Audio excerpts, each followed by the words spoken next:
kasiken, ito po yung dahon na sinasabi ko pong ginagamit ko. Pwede rin mang dahon ng niyog, but ito yung ginagamit ko mga kasiken sapagkat medyo malalaki at malalapad po yung dahon ng palmang ito. Ayan, buli po ang tawag sa amin. So meron po mga buli or buri na sobrang laki po talaga, hindi na maakyat. So syempre yung kukunin natin yung kaya lang po nating abutin kasiken, no? Kaya ayan, so malaki. So ang gagawin lang natin mga kasiken ay iisa-isa itong bawat dahon, no? So samahan niyo ako, ipakita ko po sa inyo kung paano po gumawa ng pugad po para sa ating mga alagang manok.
So kasiken, tapos na po ang ating pugad.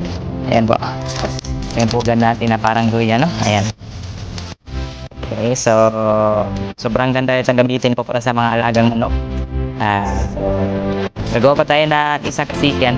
Dalawa yung gagawin natin para atin mailagay na natin doon sa atin po apuhin ng mga breeder sapagkat ayun, nag-itlog na po, diba? At para malipat na rin natin dito. At dito na rin sila nag-itlog.